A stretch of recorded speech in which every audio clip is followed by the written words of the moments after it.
Gikan tihupod or mabunga? Doo sa among samahan usab. Puno siya sa Espiritu Santo. Tinuod? Glory to God. Amen? Amen. Salamat ng Diyos. Praise God.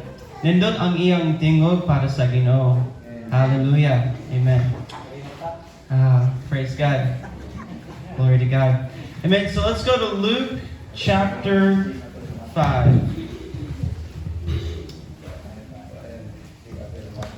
Luke chapter 5, verse 17 hung to verse 26. Now, sa katapos ang bahin of verse 17, ningon ang pulong sa Dios, ang gahom sa Ginoo, diha kaniya aron sa pag-ayo kanila. The power of the Lord was present to heal them. So my message today is the power of God to heal. So ang uluhan sa mensahe, ang gahom sa Dios sa pag-ayo. Now, matulog sa pulong sa Dios, ang Dios mahimo. God is able. With God, nothing is impossible. Ang Dios sa milagro. The God of miracles. Now, some of you may have came here today with sickness, pain, even heartache. But I believe you can leave here today with the power of God. So I want to ask you, to the best of your ability, do not be disturbed from the Word of God today. So ato nga tinguhaon sa ato nga kaugalingon nga walay bisan usa nga diin makadisturbo kanato karon. Because the Bible says the power of the Lord was present to heal them. So ang gahom sa Dios aniya presente anhi sa ato nga taliwala karon. And as I preach this word today, Sa magawali ako sa iyang pulong karon. I am believing for the power of the Lord to be present to heal the sick. Ako nagatuo nga din ang gahom sa Dios presente aron sa pag-ayo sa mga masakiton o balatang. Now, all of us are just people. So kitang tanan mga tao. Pero adunay Dios sa paliwala. Amen. Amen? Aniya ang Dios. So, we don't have power in ourselves, pero ang Dios nagpuyo sulod kanato. Puno sa Espiritu Santo. So as we preach this word today, receive the heart of God for your life. Adi na to nga sa dihang magawali kami dinhi mao nga sa dinhi mao nga dapit so dawaton nato ang kasing-kasing sa Dios nga din magapamuhat sa ato nga And kinabuhi. pila ka duig or bago, new sickness or dugay panahon nga inyong nagantos sa bisan unsa. Today, I want you to come before God and cry out at the end of this service that God can touch your life. Amen. So mga puta, mga Exxon, let's ask God that adunay dihog sa paliwala. Father, I'm asking you right now, God, that you will give wisdom, kaalam o kahibalo sa pulong mo, God. Lord, I ask you right now, pagdihog, pagkaon sa matag usa ni ining dapita. God, right now, Lord, that you will send forth your Spirit, God, to bind every disturbance. Batok sa pagdihog, O Dios. Lord God, right now, that you will send forth your angels, God, to stand guard in this place. Lord, in the name of Jesus Christ, we take power over every demonic spirit right now in the name of our Lord Jesus Christ. Father, if you don't anoint this word, if you don't build our faith, and if you don't come, oh God, we cannot see the miracle of God. But Father, right now, I believe you can move in a special way. That there are people even now who have suffered or even knew have suffered. And yet you can bring healing to their life in the name of Jesus Christ. We all said amen. Amen. Now, as I preach today, this is not only for physical healing. Some of you may need to be healed of a broken heart. Because Jesus said, I came to heal the brokenhearted. Tungod kay si Ginoong Hesus miingon nga di siya mianhi aron sa pag-ayo sa mga nadugmok na kasingkas. So, sickness can be a hindrance in our life. Kining balatian usa nga diin makapugong sa atong nga kinabuhi. And a broken heart can also be a hindrance. Kana pong nadugmok nga kasing-kasing usa kini sa diin babag. Disturbance, confusion, Kanang pagka-disturbo o kanang pagkalibog. anything to take you from the joy of the Lord. Now, here we see in verse 18, there was a man who was paralyzed, and they were trying to bring him before Christ. And the word says the crowd was so big they could not get to Christ. Daghang tawo nga naman kay adunay dakong gahom diha kang Kristo Jesus. He was healing the sick and preaching with great power. Siya nagaayo sa mga masakiton o nagawali usab siya uban sa dakong gahom. And everybody wanted to get to Christ. O ang tanan gusto nila nga din moadto kang Ginoong Hesus. Now, his friends broke a hole in the roof. O ang iyahang mga kanang higala nga nagyayong nilimaw nga tawo dito sa atok nila giagi gipalusot siya. And they lowered the man in the midst of the crowd. O ilang nga gitunton ang mga tawo dito taliwala sa kanang mga tawo. This man is laying on a bed. Ang mga tawo siya naghigda sa iyang higdaanan. Walay kusog diha kaniya. Paralyzed siya. Dili pwede maglakaw or baklay. Amen. Now, the word says, verse 22, verse 20, when Jesus saw their faith, he said to them, man, your sins are forgiven you. Jesus said, he saw their faith. What is God looking for? Naunsa man ang gitan-aw na Ginoong Hesus. Number one, God wants your faith. So una gusto sa Ginoo nga makita niya ang imong pagtuo. Ang Diyos nangita o tawag niya mosalig niya. The people of God who will trust in Him. Ang mga katawhan nga din ang ilang pagsalig ilang ibutang Now, ang Ginoong Hesus. He said, your sins are forgiven you.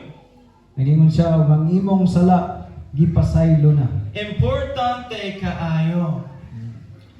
Imagine, you come to Christ.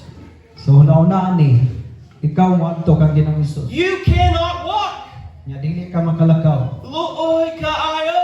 Hmm. I want to be healed. Nga gusto ka nga maayo. But Jesus first says your sins are forgiven. Apan si Ginoong Hesus nga naging nakakita niini mga tawo siya mingon ang imong sala gipasaylo na. The word of the Apostle John. Ang pulong gikan ni sa apostolis nga si Juan. I wish above all things that you prosper and be in good health, even as your soul prospers. Jesus dealt with his soul before his body. Adiin si Ginoong Hesus iya nga gitan-aw gayud ang imong kalag o ang iyang kalag ay labaw kay simong lawas. What good is it to be healed if you die and go to hell? There are many people who have healthy bodies, Dunay mga tawo nga diin may silang lawas himsog. but they are dead inside. Apan patay sila sa ilang nga sulod o sa espirituhanon nga bahin. So first, Jesus dealt with the heart. So una ang gitan-aw nga kahimtang ni Ginoong Hesus ang iyang kasing-kasing. He said, your sins are forgiven. Ug nagingon siya ang imong sala gipasaylo. Now, the Pharisees and scribes convicted Jesus of blasphemy, saying, who can forgive sins but God alone? And Jesus said, what is easier to say, you are forgiven, or rise up and walk? Verse 24, but that you may know that the Son of Man has power on earth to forgive sins. He said to the man who was paralyzed, rise up and walk. Jesus confirmed the word by signs and wonders. Sa Ginoong Hesus iyang ipamatud-an ang pulong ang mga ilhanan o mga kahibulongang butang. The Word came with power. Ang pulong nga din nagaabot uban ang gahom. And He said that you might know that the Son of Man can forgive you. And the Bible said He rose up and He walked. The Bible says Jesus is the same yesterday, today, and forever. Ang Biblia nagasulti nga din si Ginoong Hesus wala mausap sukad pa kaniadto karon og sa walay katapusan He mao sa is diyan. still a miracle working God. Siya nagpabilin nga diin nagabuhat sa mga milagro sa Dios. Now, Luke chapter 5, verse 12 until verse 13. And it happened when he was in a certain city that, behold, a man who was full of leprosy saw Jesus. And he fell on his face and implored him, saying, Lord, if you are willing, you can make me clean. Then he put out his hand and touched him, saying, I am willing, be cleansed. Immediately the leprosy left him. Now, tanawa sa pulong sa Dios. Do you know what leprosy is? So, nahibalo ba gyud mo unsa gini nga lansaro? A great disease in the time of Scripture. Your skin would rot off of your body. Kining ato nga kining panit so kini siya maut-ot. And in Leviticus, O dito sa Leviticus, there are 2 chapters that give law concerning leprosy. You're not allowed to touch a leper.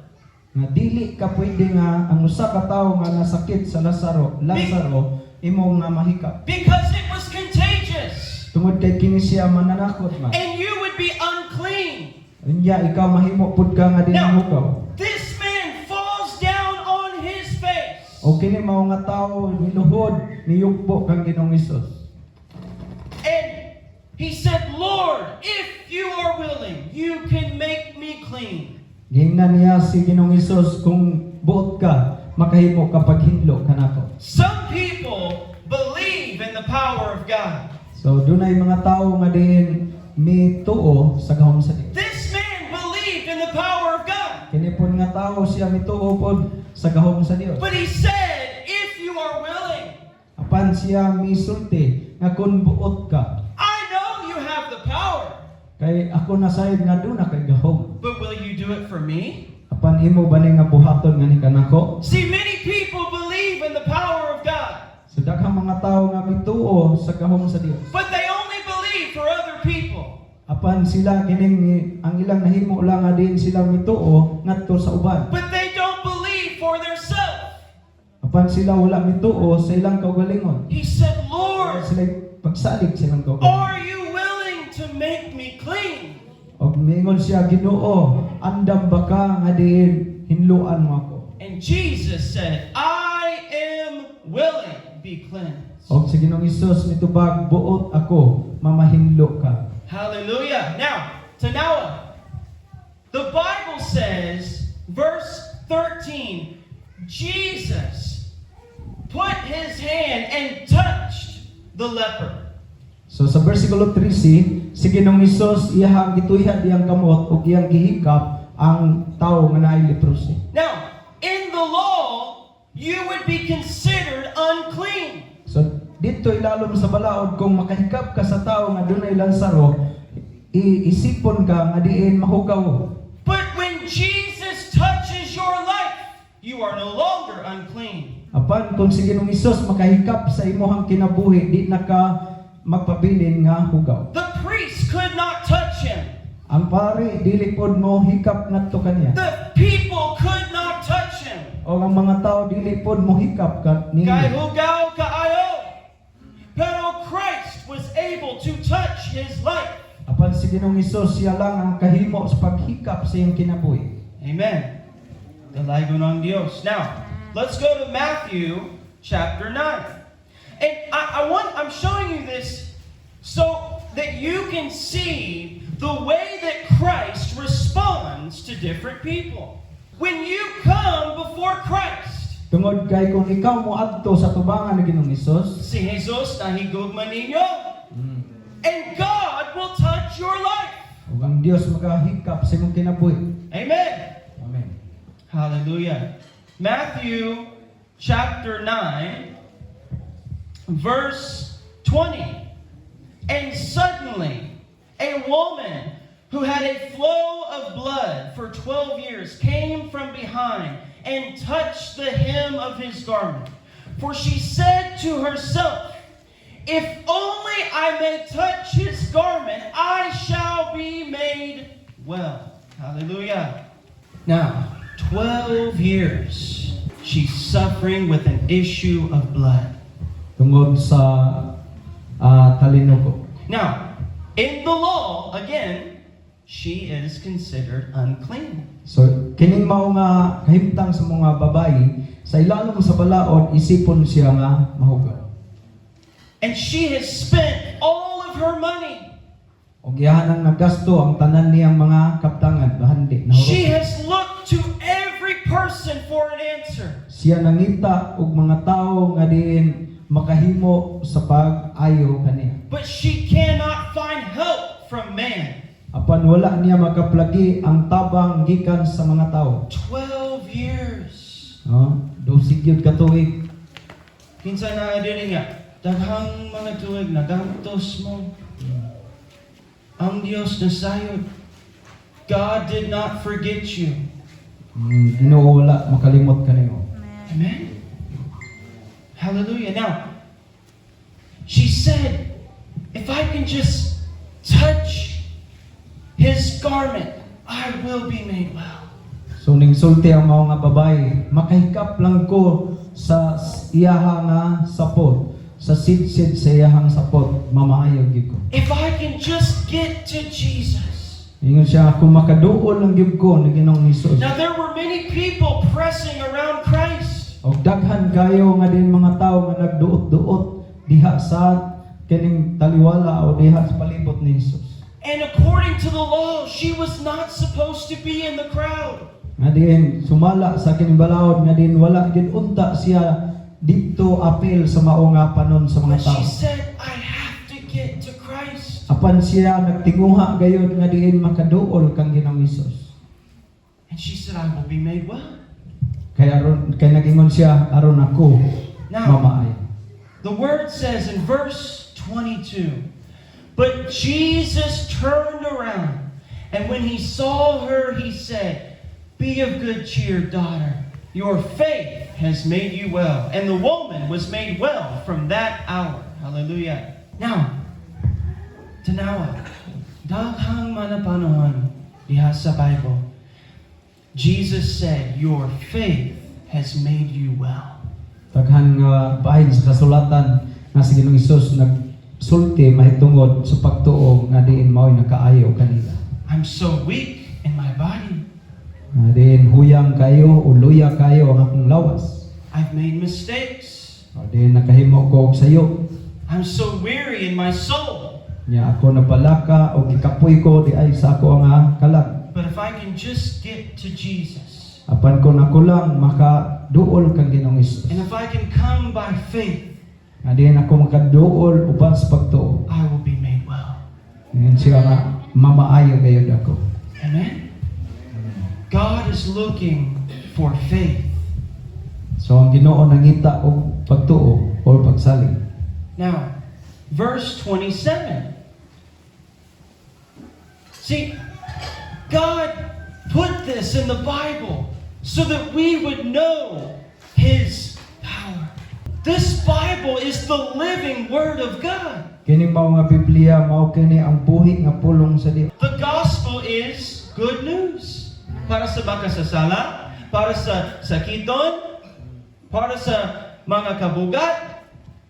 The gospel is good news. Amen. Now, verse 27.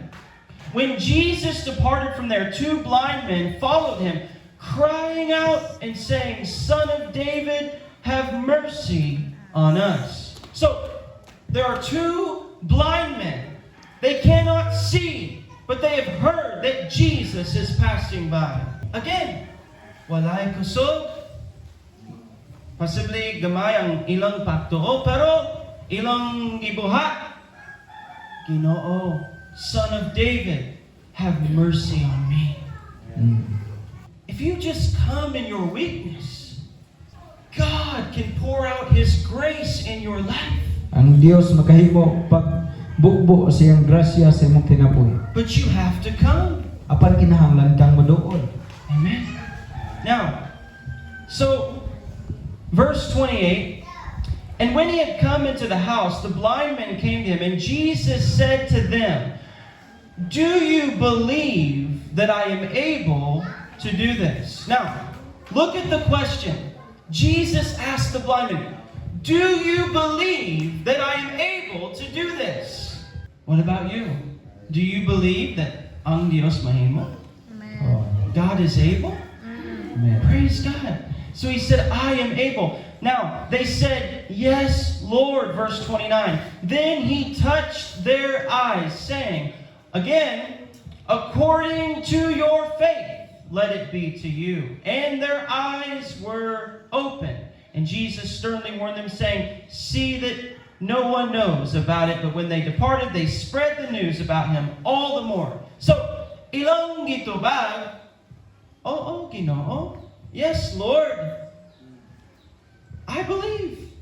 And Jesus said, according to your faith, let it be unto you. Ngano man magantos man ta.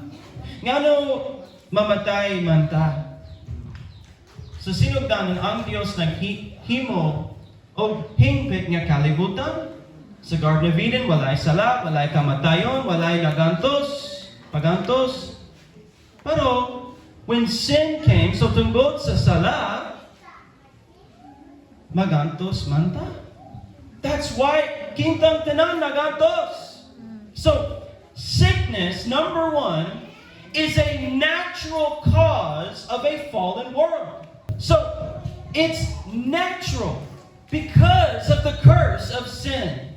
When Jesus died on the cross, Sa diha nga si Ginoong Hesus namatay dito sa cross. He broke the curse of sin. Iyaha na nga gibugto ang tunglo sa sala. Amen. Now, ikaduha, number 2, sickness can also be an oppression from the devil. So kaning ikaduha nga igsoon, ang balatian di ay usa kini sa gamiton di ay sa kaaway. Now, Luke chapter 13. Luke 13. So, nasaya ba mo nga, diha sa Bible, adunay espiritu sa sickness or infirmity. Diha sa Biblia ato ang makaplagan tumasayran nga adunay espiritu sa balatian. I want you to know this today, that demons are real. So gusto ko nga din musulti kaninyo nga din ang demonyo tinuod din na siya. And their job is to attack the purpose and plan of God. Ang trabaho sa demonyo kana nga iyang atakihon o iyang batukan ang mga katuyuan o plano sa Dios. To disturb the anointing of God. Aron nga din iyang nga din samukon ang dihog sa Dios. To discourage the people of God. Aron nga iyang idiskurahi ang tawhan So, sa Dios. we live in a spiritual world. So ni ata niini nga nagpuyo ni ning espirituhanon nga kalibutan. And every day we fight a spiritual battle. Og sa matag adlaw kita nakigbisog sa espirituhanon nga diin gubat. So, there are times that even sickness can come from the power of demons. Adunay mga panahon nga diin ang balatian ni abot day sa usa ka tawo tungod sa gahom sa demonyo. Now look at verse 11, Luke 13. And behold, there was a woman who had a spirit of infirmity 18 years and was bent over and could in no way raise her up. Verse 11. Praise God. Lucas kapitulo 13 versikulo 11.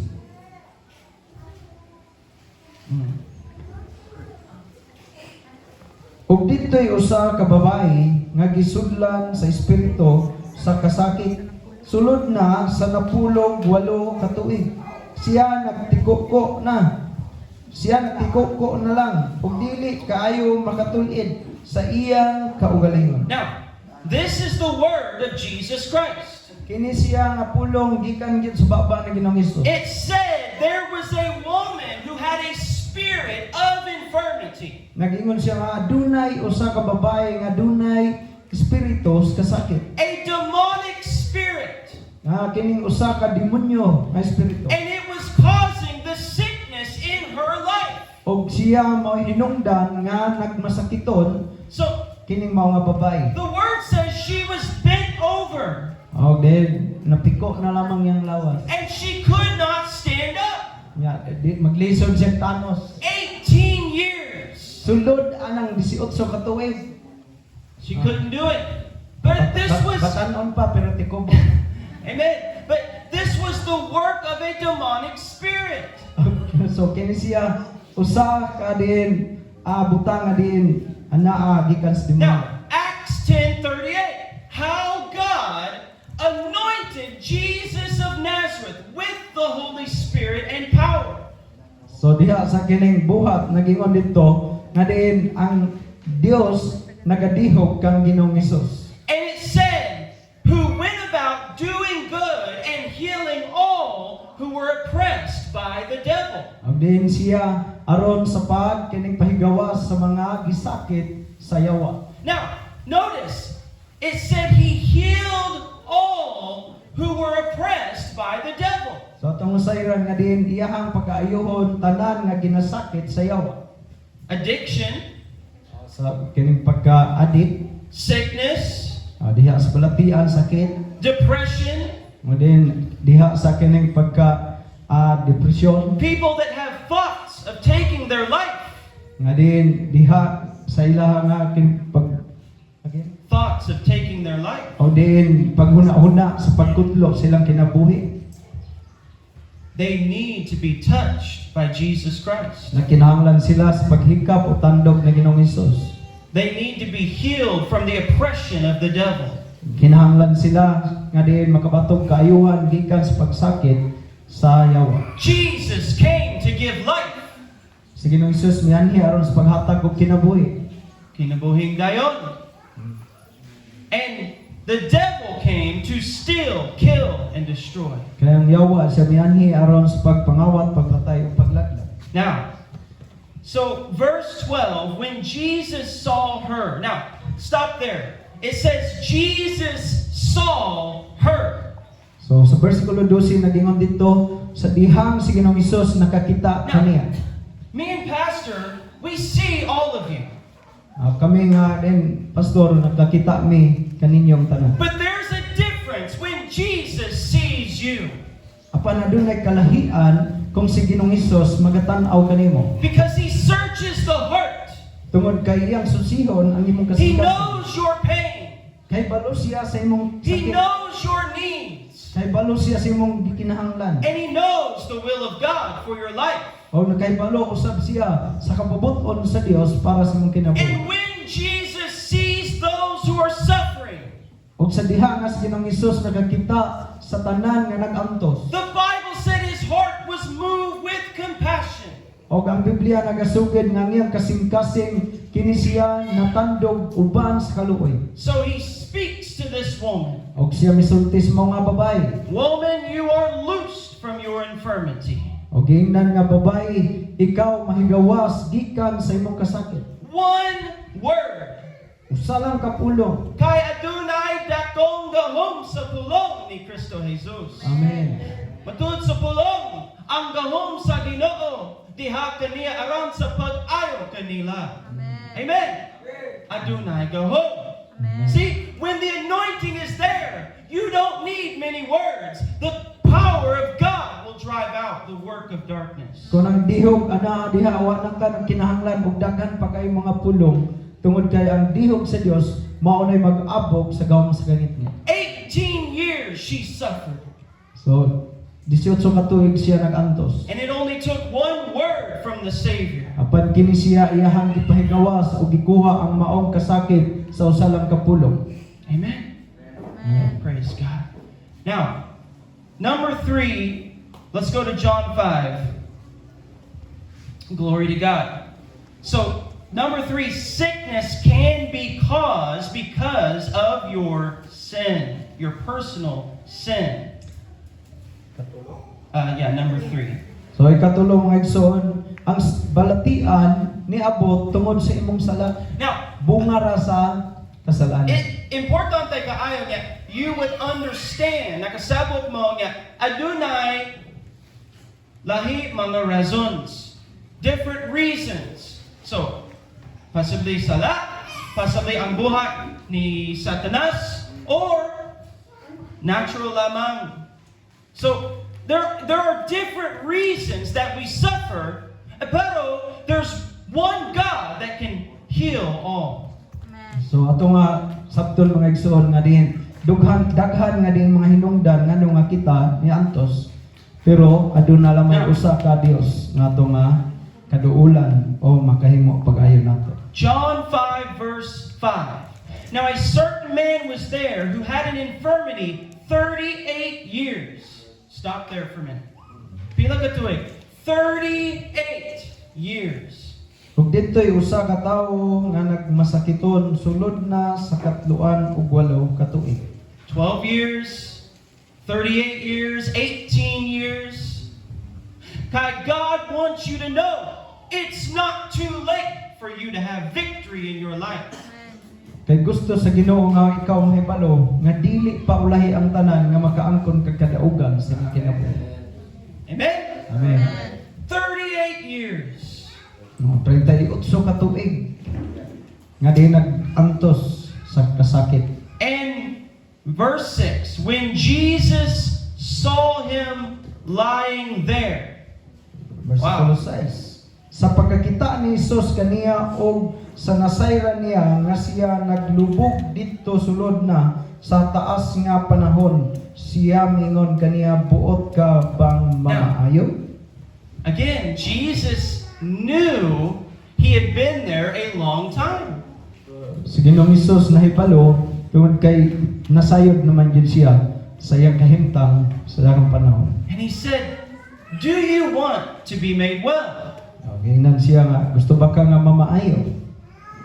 Amen. Praise God. Now, if you continue to read, Jesus heals him in verse 8. He says, rise, take up your bed and walk. Verse 9, immediately the man was made well, took up his bed and walked. Praise God. So gingan siya nga, bumangon ka o dad-a ang imong higdanad lumakaw ka og siya naayo mga igsoon. Now, tanawa verse 14, mahitungod sa iyang personal sala, personal sin. So watch verse 14. Afterward, Jesus found him in the temple and said to him, see, you have been made well. Sin no more, lest a worse thing come upon you. Versikulo 14. Humanini gikahibalag siya ni Jesus sulod sa templo. Og si Jesus mingon kaniya, tan-awa, maayo na ikaw. Ayaw na pagpakasala aron dili mahitabo kanimo ang labi pang mangilad. So, Jesus said, you've been made well. Ginoong Hesus nagingon nga din ikaw mamaayo. Sin no more, that something worse does not come upon your life. Kung siya ayaw na pagpakasala aron nga dili mo abot kanimo ang mas labi pa nga diin lisod nga kahit. See, sin opens the door to the devil. Kaya ang sala di ay kini siya nag-abli ka o pultahan para makasulod ang yawa. What do you watch on your phone? Aon sa man nimo ang ginaganunay ginatan-aw sa imong cellphone. What do you speak with your mouth? Aon sa man ang imong mga pulong nga imong gibuhian sa imong baba. What do you do with your life? Unsa man ang imong ginabuhat pod sa imong kinabuhi. When you eat the Word of God, Sa dihang ikaw mukaon sa pulong sa Dios. when you walk in the Spirit Nga kung ikaw magalakaw diha sa espiritu. and seek the presence of God, Kung imong pangitaw ng presensya sa Dios. you are closing the door to darkness. Imuha nga gisirhan ang pultahan sa kangit-ngit. But many of you are watching ungodliness on your phone. Apan daghan kaninyo nga di nagtan-aw sa mga dili Dios pang makadiyos diha sa inyong cellphone. And you're speaking wickedness with your mouth. Og ikaw usab nagalitok og nagasulti og mga dautan sa imong baba. And you've opened the door to darkness. You've opened the door to darkness. Og diin imuha nga diin gablihan ang kining pultahan sa kangit-ngit. Now, so there are different reasons. So katapos on verse, let's go to James chapter 5. Glory to God. So Santiago Capitulo 5. So again, there are different reasons. Pero adunay paglaom diha ni Kristo Jesus. Dunay daghang mga klase-klase nga hinungdan sa pagantos apan adunay paglaom diha ni Jesus. Amen. So James chapter 5, verse 14, and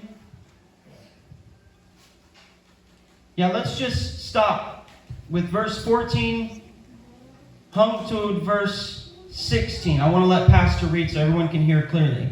14 hung to 16. I'll let Pastor read. Santiago Kapitulo 5, 14 ngadto sa 16. Aduna ba kaninyo ay nagamasakiton? Ipakuha niya ang mga ansyano sa iglesia o paampua sila.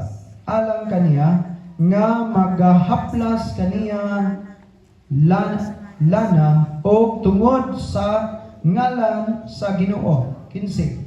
Ug ang pagampo nga inubanag pagtuo magaayo sa masakiton ug siya pagabangonon sa Ginoo. Ug kun siya nakasala man siya pagapasayloon. 16. Busa ngadto sa usa ug usa magsinugiray kamo sa inyong mga sala ug pagampo kamo alang sa usa ug usa aron kamo mga ayo. Ang pangamuyo sa taong matarong dako kahimuan inigampo niya.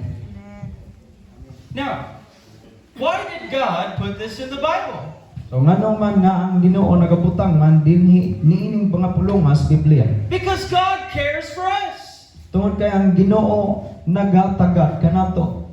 So now verse 14, is anyone among you sick? Sa bersikulo 14 siya og bisan kinsa kaninyo nga di naas balatian. Oh, sa tanan panahon. There's always someone sa bisan asa. Kay aniya nata sa kalibutan. Amen. There's always going to be a need for healing. Amen. So aduna gay mga pagpanginahanglan diha sa kayo. So he said, is anyone sick? Let him call for the elders of the church. Let them pray over him, anointing him with oil in the name of the Lord. Siya kung dunay nagmasakiton kaninyo, ipatawag ang mga ansyano og diin sila pagaampuan siya o pagahaplasan siya lana sa pagtihod. Now, mao ang sugo sa Ginoo. Now, tanawa ang saad sa Ginoo. Verse 15. And the prayer of faith will save the sick. Sa diha nga diin ang pagampo diha sa pagkamatarong siya magaluwas sa balatian. Now, he said the prayer of faith. Nagingon siya diri nga ang pagampo diha sa pagtuo. Again, God is looking for faith. Akong sublion nga din ang Dios nangita og pagtuo. And he said it will save the sick and the Lord will raise him up. And here it is, importante. If he has committed sins, he will be forgiven. So nagingon siya diri usa sa importante nga butang kung siya nakasala, siya pagapasayloon sa Dios. Sa sinundanan sa mensahe, unsa ang gisulti ni Jesus? Your sins are forgiven you. Amen? He dealt with the heart and then he healed the body.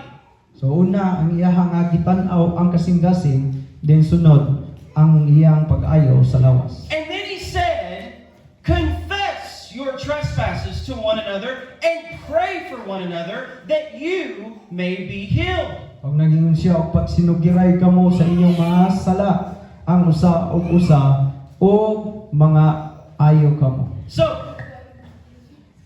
igsoon, he said, anoint with oil in the name of the Lord.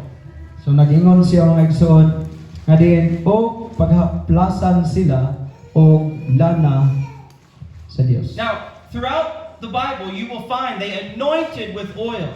So diri sa kasulatan daghan kay ka nga makaplagan may tungod sa paghaplas o pagdihog sa lana. David said, he anoints my head with oil. Si David nagaingon og siya gidihugan diha sa lana. Now, the oil itself has no power. Ang lana wala ay gahom sa iyang kaugalingon. It is a symbol of the anointing and power of God. Kini siya simbolo lamang diha sa dihog ug sa gahom sa Dios. Sama sa baptism, ang tubig walay gahom, pero it's a symbol of salvation. Amen? Sa tubig wala ni siya gahom, So- pero kini siya simbolo diha sa pagluwas o So- pagkamataron sa tao. Our job is to obey the word of God. So ang ato nga din trabaho mao nang pagtahod sa pulong So- sa Ginoo, sugod sa Ginoo. Earlier, I asked Pastor for permission, so this is what I want to do, mga ekson. So maningdog ta. Amen. This is what I want to do.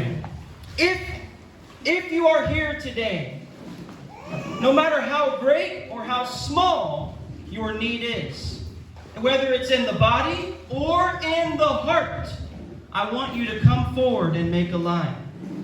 So, unsa may mga paninahanglan sa lawas man o diin sulod sa imong mga kasing-kasing man o sa espirituhan nga bahin, so gidasig mo nga diin mo duol mo sa tubangan.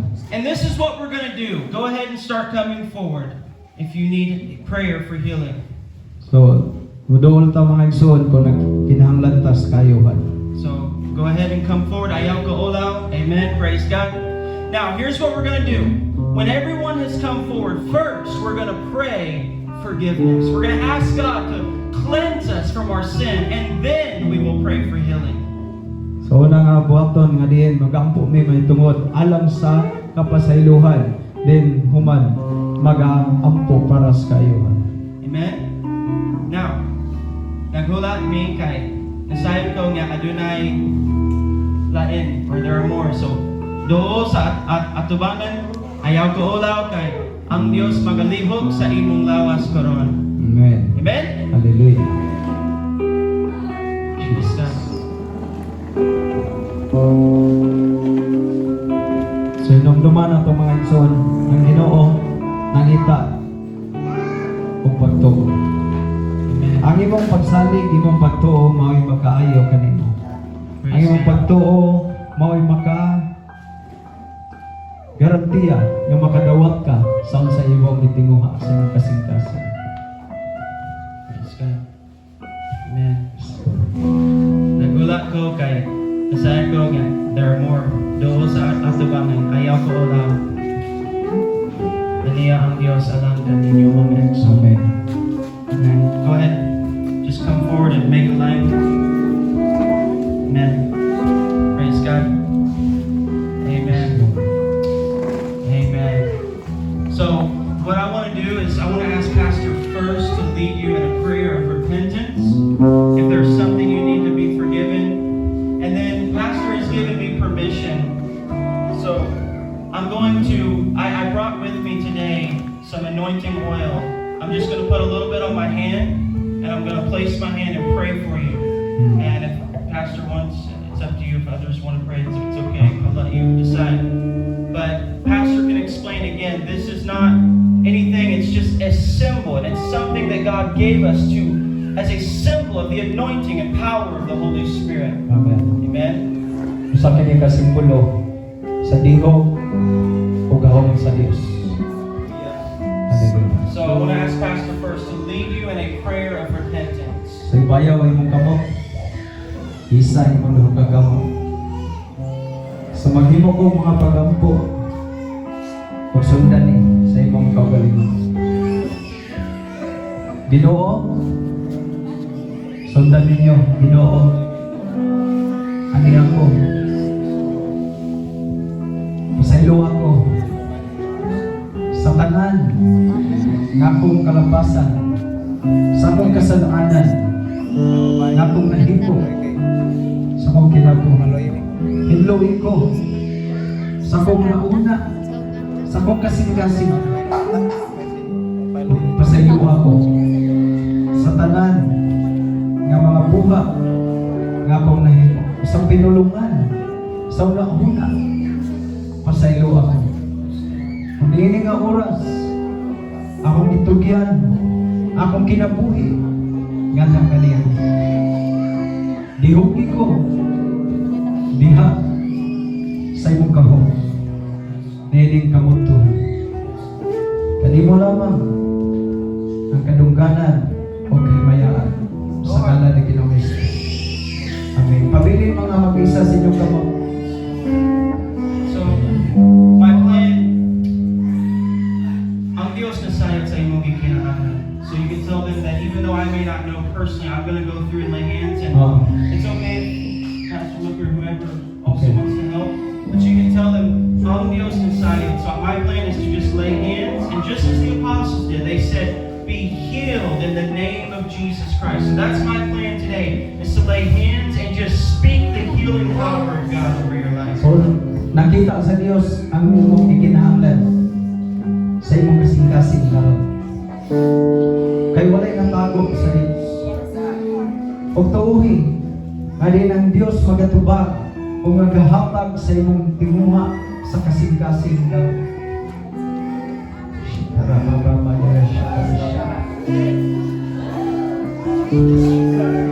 Kailangan kang kapasaylohan sa sala ng iman ng Diyos. Siya magapasaylo. Ang imong pagtuo mo ay nakapasaylo sa imong sala. Ang imong pagtuo mo ay nakaayon kanina. Di lang pisikal, kundi sa espirituhanan o sa nga bahay. Lord Jesus. Hallelujah.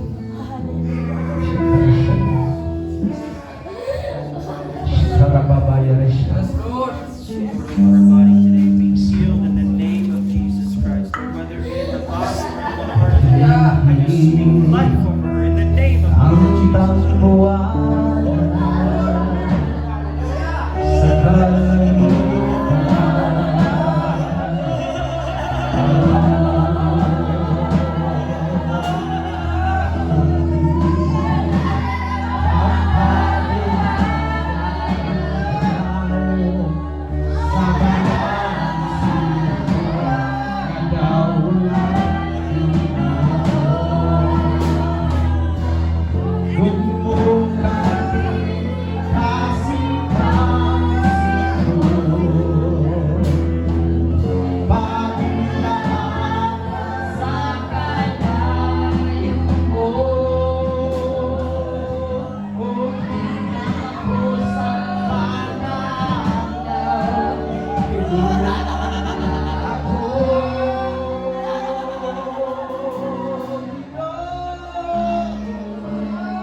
Ginoo nga dili lamang espiritual nga bahin.